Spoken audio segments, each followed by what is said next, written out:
General Electric, you probably saw this in the paper the other day, $15 billion in worldwide profits, $5 billion in U.S. profits, and they did not pay a single dollar in taxes. In fact, in the United States, they got $3.1 billion in tax credits. We've got a tax structure in the United States that rewards the offshoring of jobs overseas and contributes to the race to the bottom. We've got a trade regime that continues to deindustrialize North America, impoverishes workers around the world, corrupts our food supply, and challenges our very sovereignty. These people, brothers and sisters, know how to steal money from taxpayers and workers, and they know how to inflict pain. Brothers and sisters, our political leaders today have lost their moral compass when they can so easily blame the victims of economic crisis, the poor, the vulnerable, the elderly, students, public servants, the unemployed, and immigrants as being the cause of this crisis. We know we're not to blame. You know, it became totally transparent when Governor Scott Walker a couple of weeks ago split out the budget part of the bill from the part of the bill that eviscerates collective bargaining rights for state employees.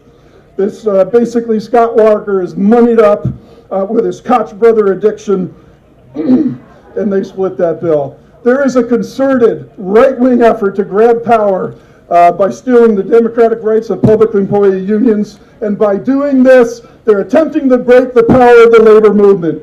You know, and hell no is right. So about 6 weeks ago, we had Congressman Dennis Kucinich at a rally with us down in Olympia. They asked me, brought them down. And what Dennis said to the crowd was this: the only thing that stands between working people and wage peonage is the labor movement. Hear, hear. And he is so very right.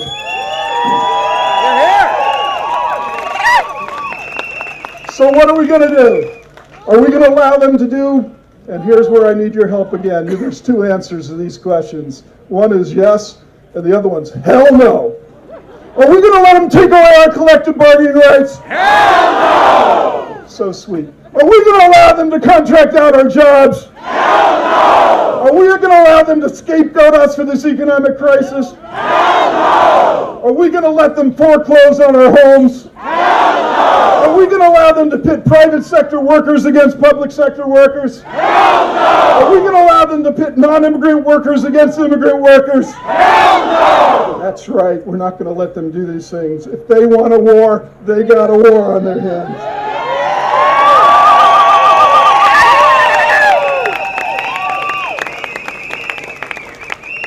Now, while the focus of the attacks in the United States are in Wisconsin and the Midwest, we're fighting this battle all across the United States right now. If you take a look at what's going on in Maine, in Florida, in Pennsylvania, in Arizona, even in our own state, in Washington State, you take a look at what some of our Democratic senators are trying to do to our state ferry workers. They're trying to eviscerate their collective bargaining rights. We're not going to stand for that. The stakes of this battle couldn't be higher. Our democratic rights to the workplace are at stake. What values we have as a people are at stake. Who gets to set the terms of debate in civil society is at stake. Corporate interests won't be satisfied until they silence us, brothers and sisters. So, to those who brought this war to us, we say, you're on! Now this is where I need your help.